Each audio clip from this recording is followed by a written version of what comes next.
Welcome to the Audacity to Podcast, episode 69, Top Podcast Directories and How to Get in Them.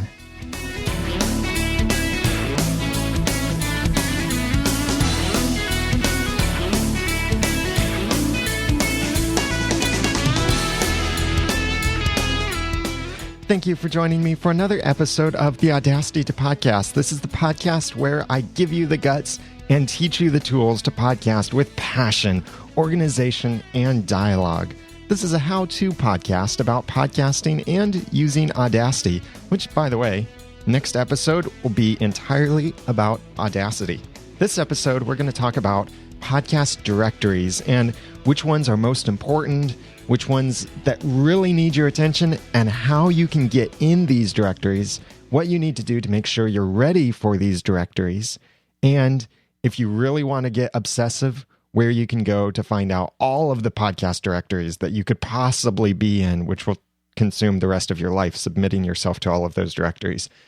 But I'll have those resources for you too. And all of this, by the way, will be in the show notes at theaudacitytopodcast.com/69. When you're over there, be sure to check out the past episodes, the blog, and more that's on that site, as well as subscribe if you aren't already subscribed. And a rating and review in iTunes would also be wonderful. But that's up to you. You don't have to do it. I just enjoy doing this, so it's fun.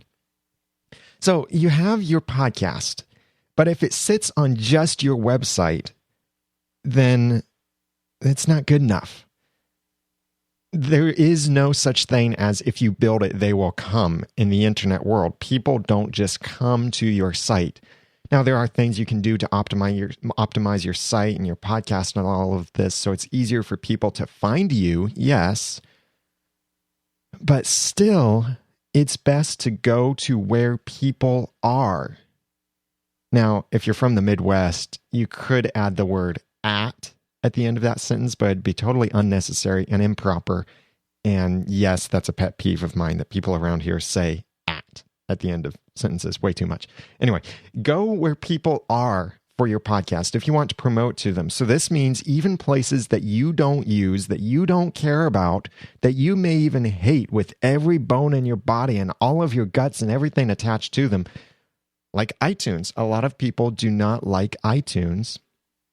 But as you know, iTunes is the number one place to get podcasting sources or get the podcasts that are out there, because they really popularized it and they made it easy for people to subscribe to podcasts with software that a lot of people already had. So iTunes is the number one place, but it's not the only place. So if you have your podcast in only one directory, then you're hurting yourself. You could be missing out on twice as many people or even more in other directories. And depending on what kind of podcast you have, you may actually get more subscribers from a different directory. And it totally depends on the content that you have. So before you look at submitting your podcast to multiple podcast directories, then there are some things that you need to do first. Just last episode, if you go to theaudacitytopodcast.com/68, I shared 11 things that you must get right the first time when you start podcasting. And a couple of those tie into this too. When you start your podcast, number one, I highly recommend that you use FeedBurner, because FeedBurner does a lot of great things in making sure that your podcast feed is ready for these podcast directories. It makes your feed valid. It ensures that it's working, and it gives you all of these options for adding a lot of information to your feed that might otherwise be pretty hard to use or add. If you want more information about how to set up FeedBurner, check out theaudacitytopodcast.com/53 for episode 53, when I talked about how to set up and use FeedBurner for blogging or podcasting. So number one, use FeedBurner. Number two, create a podcast-only RSS feed. This is really important to do before you submit your podcast to these directories, because like I mentioned in episode 68, this isn't something you can easily fix later. Now, I am working on an idea of a way you could fix this if you've submitted a single feed to podcast directories and you want to split that into an all-inclusive and a podcast-only feed. However, that method, ironically, doesn't work as well if you're using FeedBurner. So this is something important to get right the first time when you start. Have your separate podcast RSS feed. Then you want to make sure that these things are valid feeds. I like to use feedvalidator.org for that. And FeedValidator is really easy to use, but don't let it scare you if it says warning, warning, warning, warning. Warnings are okay. Errors are not. So most likely your feed is going to have warnings. I know my feed has warnings to it just because there are things that FeedBurner or feedvalidator.org isn't set to look for, but are accepted standards. So warnings, okay. Errors, not okay. So after you've used FeedBurner, or if you're going to do that, which I do recommend, but it's not required, create a podcast-only RSS feed, then optimize your feed so that it has all of the important information that you need inside your feed. Because a lot of podcast directories pull all of the information about your podcast directly from your feed. iTunes, for example, when you submit a podcast to iTunes, all you give it is your RSS feed. You don't give it any other information, no title, description, episode numbers, website address, any of that stuff. You give it only your RSS feed. It pulls everything it needs from that feed. Other podcast directories are a little bit different, that they give you more options of information to fill out in their directory. Others pull it just from your feed. So you want to make sure that your feed has all of the most important information in it. I would say that is your title, obviously, the title of your podcast, the talent or host names or publisher or author. It's called different things, but it's who you are or the name of your network. It's up to you what you want to display in that field. Your description of the podcast, your podcast cover art. Now, there are two places you can put this, and that leads into also your RSS2 image. Your podcast cover art has a special field in your RSS feed called iTunes image.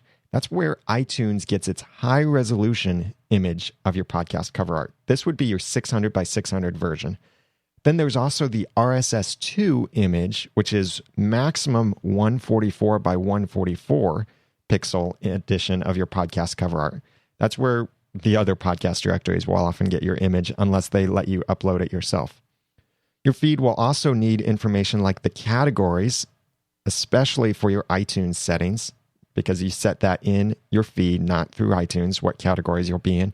Your keywords for your feed, the first 7 or so are the most important. You also need to include things like the iTunes clean, explicit, or absence of a tag there, any copyright information, what language it's in. And when you're working with your feed and what generates your feed, which I recommend using WordPress with PowerPress, make sure that you also have a high number of feed items publishing to that feed, especially if it's a podcast-only feed. That way, your subscribers can get as many of your episodes as possible through these podcast directories, and the podcast directories will list as many of your episodes as possible. Because if you have a low feed limit and podcasts are getting your information from your feed, then they will make your past episodes disappear as you publish new episodes and bump out those older ones, depending on your feed limit. You can also use the post per category plugin if you're using a category-specific RSS feed. I know I'm throwing out a lot of stuff here, but I've covered it before in past episodes. So check out those 2 episodes, and I link to this in the show notes for this episode at theaudacitypodcast.com/69. Look at the couple links that are immediately under before you submit in the show notes for this episode. So then when you submit to these multiple directories, keep in mind you want to be everywhere that you can be. Even if it seems like a dead directory, it can still help you a little bit because of search engine optimization. See, the new world of search engine optimization, or SEO, isn't necessarily only being first in Google. It also matters how many items are you filling in Google. How many ways can people find your content? The more directories you're listed in, the more likely that people will find you in those separate directories. And those separate directories can also link back to your site, helping your search engine ranking for your site and for your individual pages. So don't think that you only need to be in one directory. Don't completely discount the smaller directories either, because they can be just as important for helping you promote your site and give credence to your site, but not necessarily for getting new listeners, depending on the directory. So let's take the number one elephant in the room, the iTunes Store. Apple and iTunes are often accused of being a walled garden where they only allow certain things or it's really hard to get in. And that's a good thing and a bad thing. But whatever the case, their podcast directory is still the best. When iTunes was updated to support podcasts, that was huge because so many people already had iTunes. And so adding the podcast directory was so simple for people then to subscribe to podcasts and listen to them. It's also great because the iPod is the most popular portable music player, and iPhone is among the most popular smartphones. And these things synchronize podcasts with iTunes. And what's awesome about them, and I didn't discover this until I had my first iPod a couple years ago. What's awesome is that if you play to a certain spot in a podcast in iTunes and then connect an iPod, synchronize it, and then take your iPod and listen to that same podcast episode, it resumes right where you left off. Then when you connect your iPod back to the computer, it resynchronizes and it synchronizes your place in the podcast. So you can resume listening wherever you are. And that's great. So that makes it really easy for your listeners to be able to carry your podcast from place to place. And you probably know this stuff too, but also consider how convenient that is for your listeners. So you need to be an iTunes Store. Definitely need to be in there. That's where most podcast subscriptions come from for the majority of podcasts out there. So the steps for this, it's basically a 6-step process. Number one, you need an Apple ID. You can sign up for this either through iTunes, the program, or at apple.com, or through the Mac App Store, wherever. You need an Apple ID, and that's just kind of an anti-spam measure and a way that they can also keep track of these things. Then you do need to have iTunes. So this means you need access to either a Windows or OS X installation. You can run these programs through VMware or maybe even through software like Wine if you're on a Linux distribution. But you need iTunes because the way you submit a podcast is through the iTunes program. So run iTunes, go to the iTunes Store, then go to the podcast section, and then in the right side, there are a list of links, and one of those links near the bottom is Submit Podcast. Click on that, and I also have a link to this, a handy link that takes you right to that page in iTunes over in the show notes at theaudacitypodcast.com/69, and you'll see this link under iTunes Store.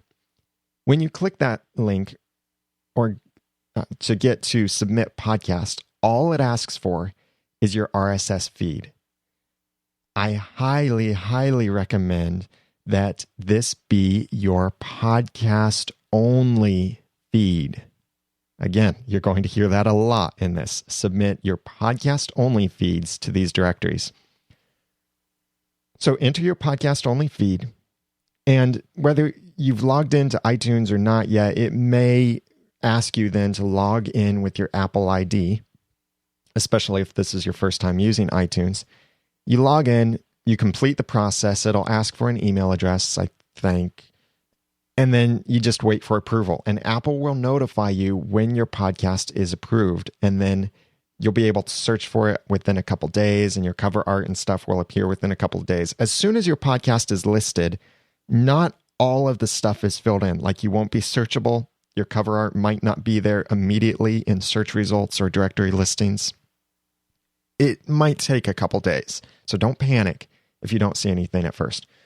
So that's basically how you get into iTunes. It's really easy, and it is highly recommended. And I have a link to the Apple site for more information about what iTunes is looking for and what they need in order to be a valid podcast feed.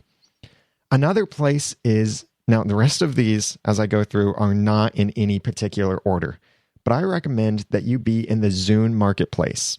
Now you might be thinking, wait, the Zune is dead. It's not around anymore. It's a dead player, But realize the Zune player was the number 2 player next to the iPod by a huge margin, though.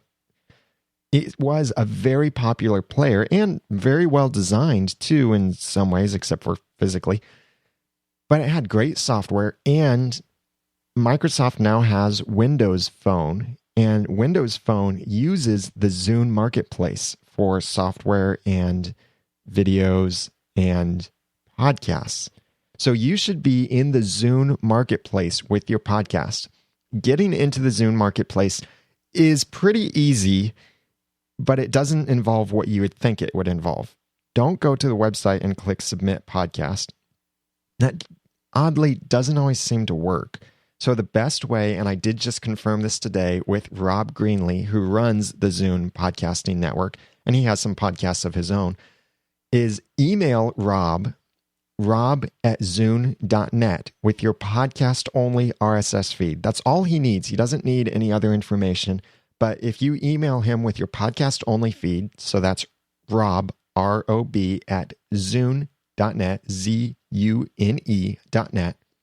then he'll make sure that gets added to the directory in its appropriate place as well.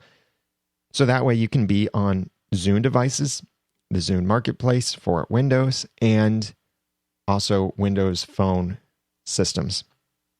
And I think this will come into play quite a bit more with the upcoming launch of Windows 8. I have a feeling they'll probably incorporate the Zune Marketplace more into Windows, kind of like Apple has the Mac App Store now. Third place is the BlackBerry podcast directory. BlackBerry isn't dead yet, but it does have a very mature podcast directory, and a lot of business people still use BlackBerries. So especially if your podcast has a business theme to it, you need to be in the BlackBerry podcast directory. In fact, I've heard of a podcast, I can't remember the name of it now, though, but they said they get more subscriptions and downloads from the BlackBerry market than they do from any other podcast directory that they're in. And that's because they're a very business-themed podcast, and BlackBerry people are generally business-themed people, except for Emma Swan from Once Upon a Time. I don't know why she has a BlackBerry. OncePodcast.com crossover promotion, by the way. So creating your podcast and adding it to BlackBerry is pretty easy. You go to the BlackBerry podcast website, which is blackberry.com/podcasts, or I have a link in the show notes at theaudacitytopodcast.com/69. You need to create an account with Research in Motion, or RIM, on their podcast site, and then log in. Then you'll just see this nice handy button that says Submit a New Podcast. Enter your podcast-only RSS feed, and then you kind of wait. You need to enter just a little bit more information, but you pretty much wait. And if you don't have a BlackBerry, find someone who does and ask them to look for your podcast. Because unfortunately, there's no desktop software and no web access to the BlackBerry podcast directory. So you have to find someone who has a BlackBerry to check it. And it has to be a newer BlackBerry, like within the last 3 years or so. So get in the BlackBerry podcast directory. I have a couple links for more information about that method over at theaudacitytopodcast.com/69, including listener Robidoux. I can't remember how to pronounce his name, but a while back when BlackBerry launched their podcast directory, Rob made a visual walkthrough of how to submit your podcast to BlackBerry. So I have a link to that in theaudacitytopodcast.com/69. Then now these extra places after this you've probably not heard of or might not realize their importance. The Miro player is a free, popular competitor to iTunes. Miro has been around for quite a while. I know one of their software developers, like top, I think, developer over there, but they've been around for quite a while. They recently had some major updates, and it's a great player, actually, for people who don't like iTunes.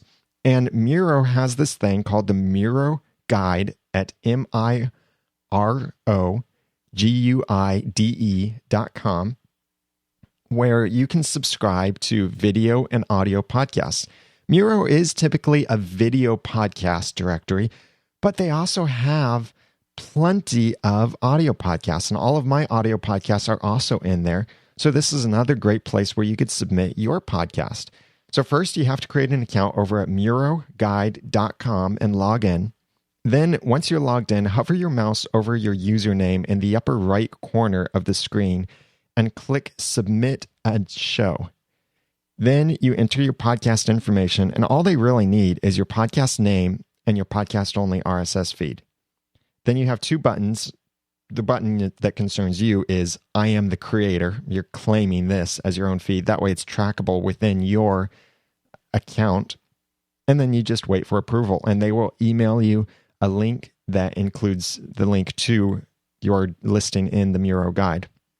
Again, I have more links, another link for more information on that over at theaudacitypodcast.com/69. Then there's the Double Twist player. Double Twist is also a popular free competitor to iTunes, but Double Twist got its fame originally by the fact that it tried to give you freedom from iTunes if you're an iTunes user. So it would do things like allow you to synchronize your iTunes music and podcasts with a device other than an Apple mobile device. Then they've branched out into other ways, like being a complete software media player, and now they have mobile devices or mobile programs for your mobile devices. And they just recently opened it up so that, at least on Android, I'm not so sure about iOS, but on Android, you can now stream podcasts for free with the Double Twist software. Previously, you had to pay for that. Now, this doesn't mean download a podcast and listen to it, but stream a podcast episode online, either through Wi-Fi or a data network. But you can now do that for free through at least the Android program, and I think also the iOS program. So this is a great alternative for people who hate Apple. They've probably come to Double Twist or Miro, but also list your podcast here. Now, listing your podcast in Double Twist is odd. Their software is kind of odd too. Like they say, if you manually subscribe to a podcast and ask a lot of other people to manually subscribe to your podcast in Double Twist, that'll add your podcast to their directory. But at least in the OS X version, I cannot find where to manually subscribe to a podcast. It's really weird. They don't have a good search engine. There are a lot of shortcomings to their software that it kind of bugs me. But they also try to pull from the iTunes podcast directory. So if you're in iTunes, you may eventually show up in Double Twist as well, but I can't guarantee that. So the best way is email support@doubletwist.com with your podcast information. I would recommend that you give them your podcast title, your podcast-only RSS feed, and what categories you want to be listed in. You could also give them your description and other information. I don't think that's necessary. I think they can pull that from your feed, but I have yet to hear back from Double Twist support, so we'll find out. But they did post in their own forums saying, if you want your podcast in our directory, then email us. And then they said some other things too, but emailing them would be the best way to do that. I have that email address also in the show notes, so you can get to that. Then there's Stitcher. Stitcher is a fantastic program that's been around for a while, but it's getting more popular recently as they're sponsoring major podcasts and have now software on several platforms.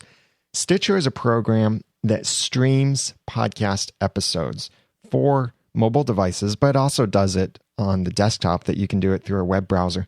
But it's great because these devices on networks that have a file size download limit, like I believe it's AT&T has a 20 megabyte download limit that you can't download a single file that's larger than 20 megabytes. I could be wrong on that. I don't have AT&T.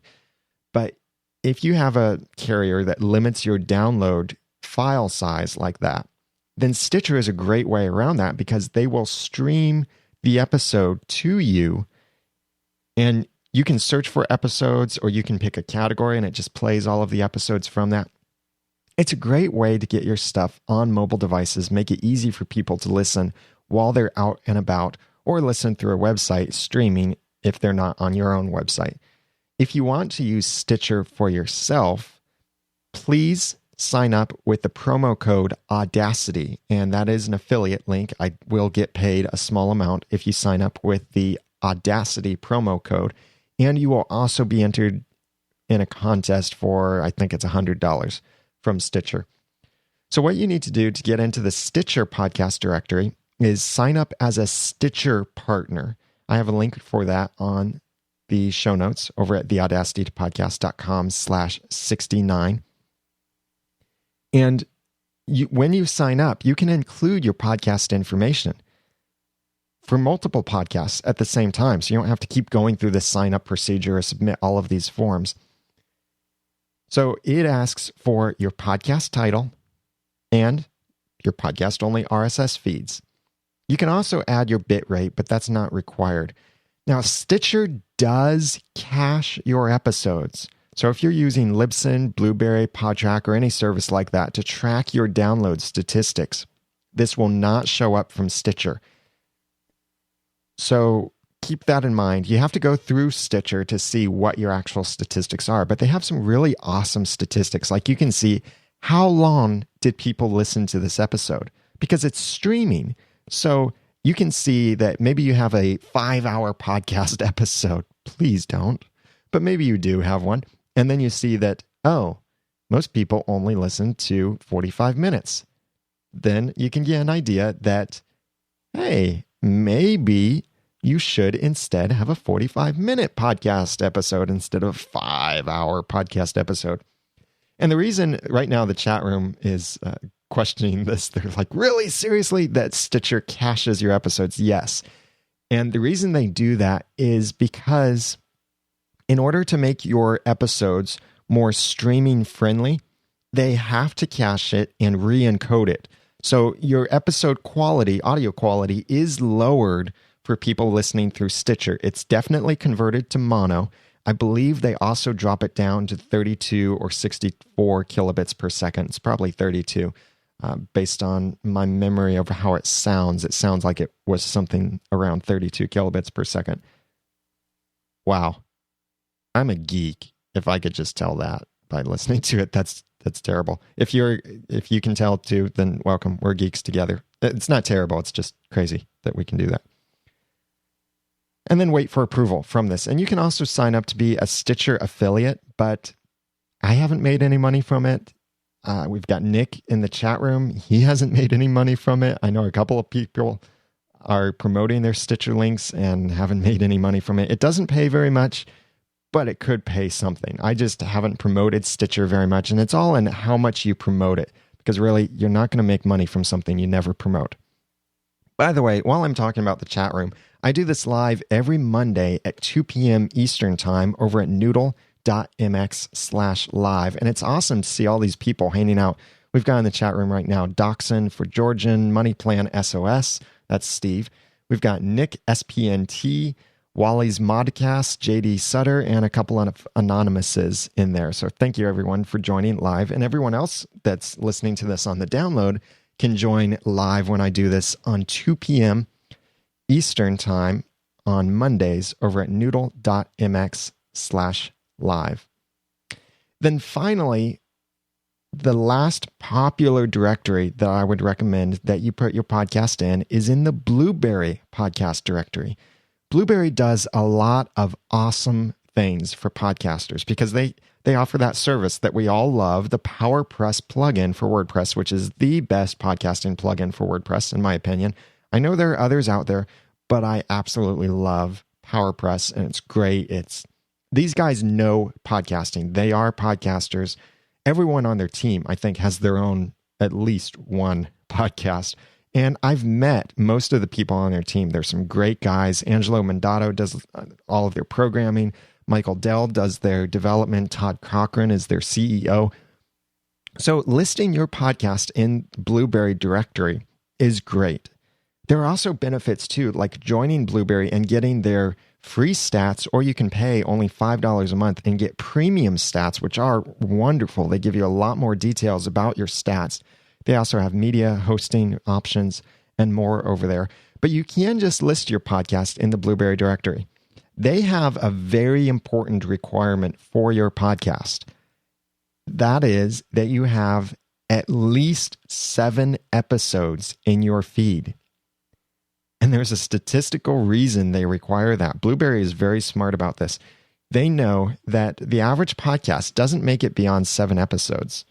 But what I've heard from Todd Cochran is if you make it 7 episodes, you'll most likely make it to, I think it's like 23 episodes. If you make it 23, then you'll most likely make it 50. If you make it 50, it's exponential that if you make it to one number, then you'll most likely go on past that and do more podcasts. So they require that you have at least 7 episodes in your feed. Go to blueberry.com, and that's like the fruit, but without the E's, BLUBBRY, and create an account over there and log in. Then you click on the Add Your Podcast or Add Show link, and I have links to these again in the show notes at theaudacitypodcast.com/69 under the Blueberry heading. Add your podcast, and you need to include some information with that. Your podcast title, a podcast keyword, and this is for Blueberry's tracking. So if you ever use Blueberry's tracking stats, which by the way, I highly recommend, and also this opens up opportunities that you can have advertising in your podcast someday if you use their stats. But this is a keyword that they would use to track your podcast downloads if you enable that.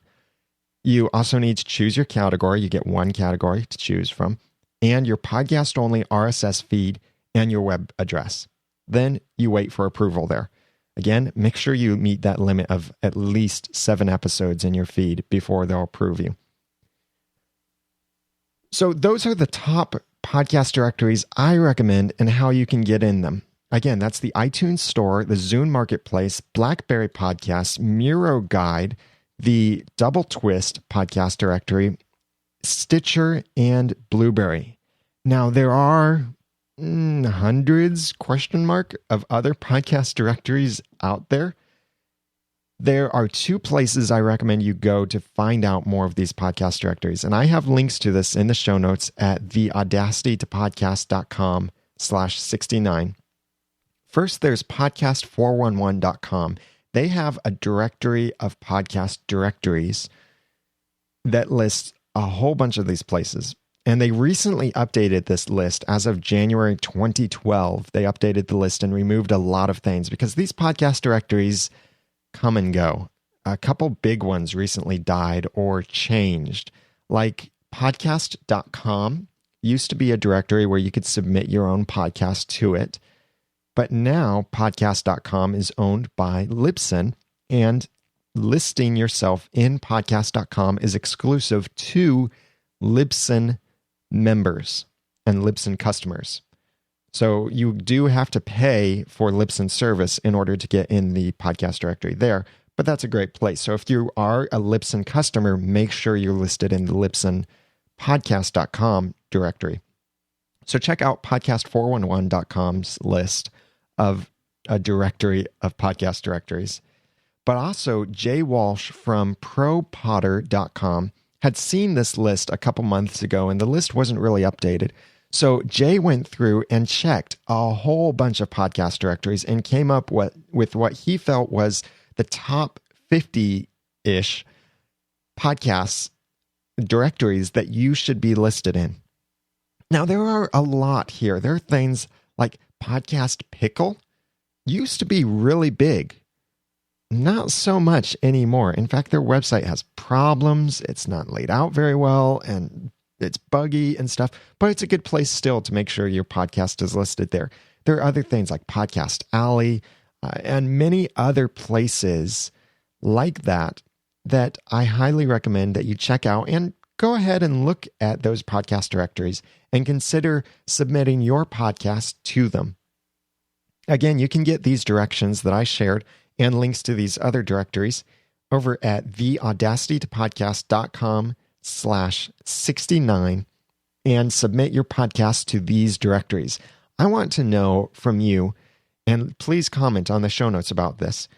What directories do you think are also important, or what up and coming directories? There are other services out there that are very device specific, like for Nokia phones or for Blackberries, or a program on Android or iOS that has its own podcast directory. Some of these programs, like Pocket Casts, pull from the iTunes directory. Some of these podcast programs have their own directory, and you need to contact the developers there to ask them about that. One of my subscribers to the Once Upon a Time podcast over at oncepodcast.com asked me about getting my podcast in Dr. Podder, which is, by the way, Podder, not TT. It's a podcast directory for the Palm Pre web OS. That is niche, but if I could get in there, that's great. So I've reached out to the developer to try and get in that directory, and you could check that out too and try and find out how you could do it, because I'm still at a loss to get in there. So check out all of these directories, and I want to know, what directories do you think are important? Please comment about that over at the audacitytopodcast.com/69. You could also mention in there all the directories that you've submitted your podcast in, or what new directories are you going to submit your podcast to now that you've learned some of these new options. Maybe you've heard something here that you hadn't heard before, or if you look at the list and you see a couple things, like, for example, the list contains podcast directory of women who podcast. So if you're a woman who podcasts and your podcast is for women, then that's a great place to check out listing your podcast there. And so many other very, very specific podcast directories, like a Christian podcast directory and many other things. So check it out. Links in the show notes at theaudacitytopodcast.com/69. Like I said, my next episode will be about Audacity. I haven't decided which topic I want to cover with Audacity. I've got a couple things in mind, but you're welcome to send me your suggestions or questions for upcoming episodes of the Audacity to Podcast. You can email feedback at theaudacitytopodcast.com. Call 903-231-2221. Or you can go to the website, theaudacitytopodcast.com, and click the Send a Voice Message tab on the right side, and that is courtesy of SpeakPipe, which I'm liking a lot, actually. And if you want to learn more about them, check out my blog post about them at theaudacitytopodcast.com/speakpipe. It's spelled exactly like it sounds, SpeakPipe. Then I'm also planning an upcoming episode about privacy policies. Do you need a privacy policy on your website? And what should it contain? So I would love to hear from you, your feedback about that upcoming topic of good privacy policies you've seen for podcasts and content basic sites. And you might not think you need it, but I'll tell you why I've started thinking about this more recently. One is I have newsletters that I offer from several of my podcasts. By the way, you can get free podcasting tips from theaudacitytopodcast.com. Sign up for the free podcasting tips newsletter on the right side. I don't use that a whole lot. I try to make it worth it, but that's one thing where people are giving me some personal information. The other thing is people are commenting on places. I'm getting people's phone numbers from their voicemails. I'm getting people's email addresses. Sometimes I can tell where people live, like their city or their full name, based on some of this information that they're sharing, their signature, whatever. So I'm realizing that even as a content producer, I need to have a privacy policy. And you need to think about that too, because people need to know, what are you going to do with their information? Does commenting on your website mean I immediately get signed up for your newsletter? Are you going to spam me if I comment or if I email you? That's something important that you need to address, and I need to address as well, so my listeners know how I'm going to try and be honorable with their information. I'm not going to try. I am going to be honorable with their information, and how that information will be used and will not be shared.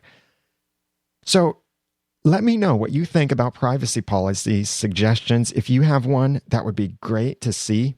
Email feedback@theaudacitytopodcast.com or call in 903-231-2221 or send a message courtesy of SpeakPipe over at theaudacitytopodcast.com.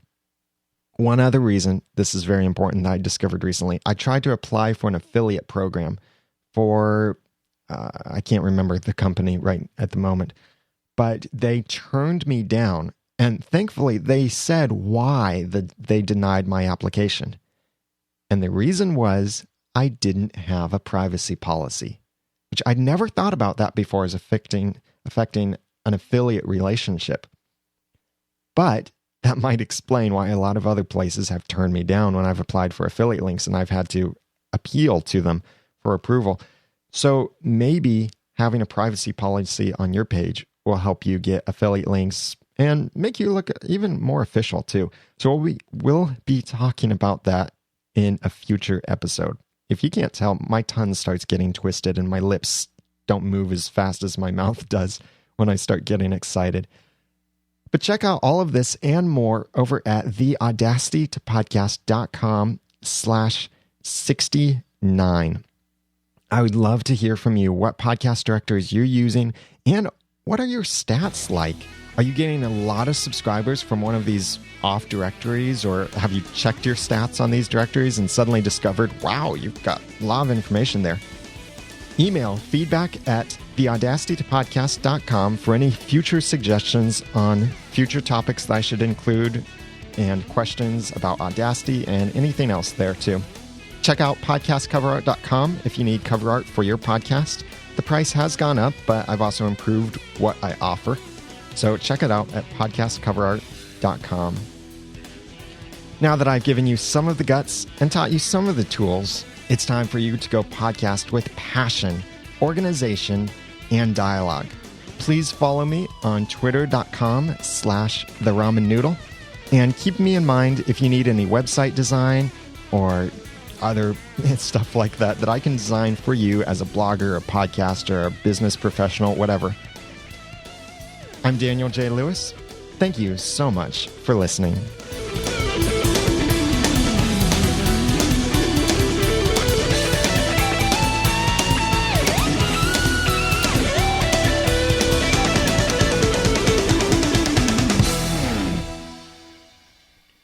The Audacity to Podcast is a proud member of the Noodle Mix Network. Find more of our podcasts on Once Upon a Time, Clean Comedy, Christian Movie Reviews, Christian Worldview, and more to come over at noodle.mx. That's the Noodle Mix Network at noodle.mx. The Audacity to Podcast is also a proud member of the Tech Podcast Network.